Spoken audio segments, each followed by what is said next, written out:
Let's talk about learning a new track. It's not easy learning a new track, but I am here to help you and make your life much easier. Sometimes you think you're going fast. You feel like you're going fast. You look up the times, and you even feel like, why are you even doing this to yourself? You're 10 seconds off pace or something. Trust me, the problem is not you. The problem is maybe just not understanding the track, not understanding the limits, and most importantly, you don't understand your braking points. I'm here to help you to be more consistent and fast on track. I can guarantee you'll be faster and consistent after watching this video and using some of the tips. So let's move into this. For step 1 would be just to drive the track. Don't worry about lap times, that's the least on our plate right now. Worry about just driving it, understanding where the bumps are, understanding what the curbs are, understanding the type of elevation there is. Just understand where everything that ties in the corners are, where the corners are. All those things must be implanted in your head before you even go for lap times. If you try to go fast from the start, you're gonna hit bumps you weren't supposed to. You're gonna be spinning out all over the place just because you don't understand the track.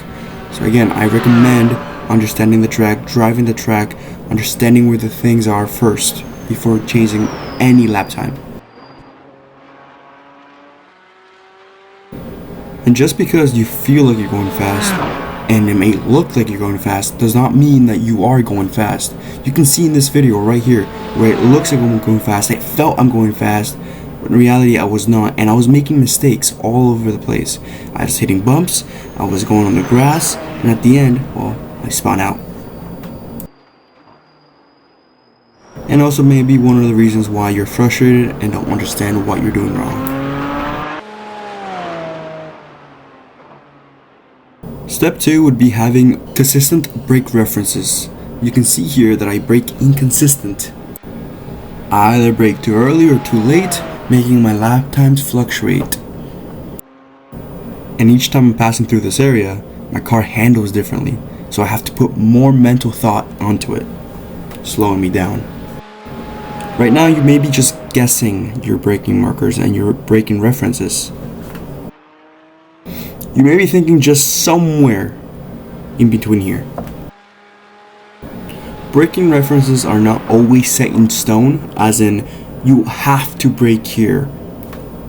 Each person usually uses different braking zones and braking references to make them easier, depending on car, depending how many monitors you have, and in real life depending how big your car is and how much visibility you have.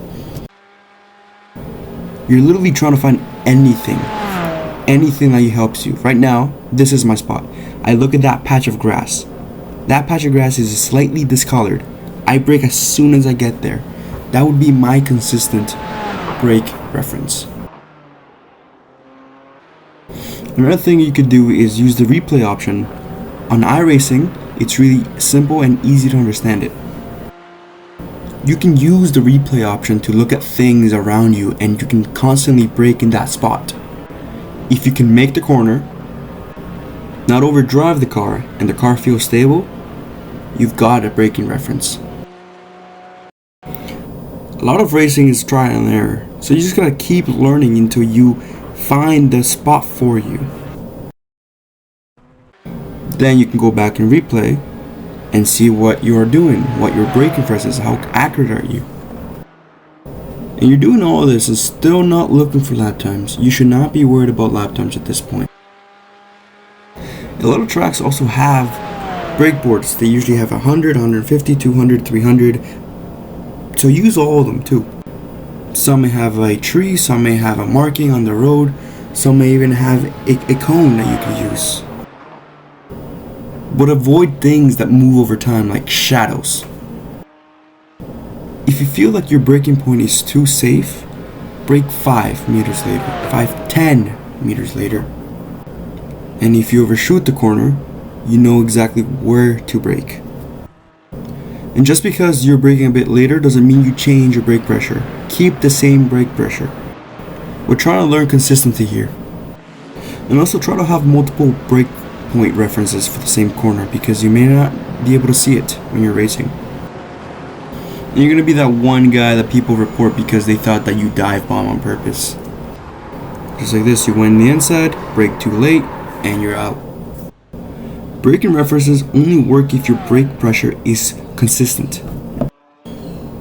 If you hit the same marker every lap, but press harder one time and softer the next, your stopping distance changes and you can't tell if the marker is right. The key is hitting your brakes the same every time. Then, only then, you can move your brake references further. And step 3 would be to stay on track. It's okay to be slow, but as long as you're consistent, you can make your way up there. Another great way to train is with AI races. With these races, you can practice lines, breaking points, racecraft against opponents who won't rage at you if you make a mistake. And like online races, you can control the difficulty. And also, it's repeatable, so you can focus on one specific skill. Don't be that guy who uses online lobbies as practice. You won't learn anything, and you're also making other people mad and also ruining their races. So AI races are a great way to learn. Step 4. Now that you're consistent with your lap times and braking markers, do an AI race. See if you can still be consistent with racing others. See how much room you leave. See how much pushing you have to do.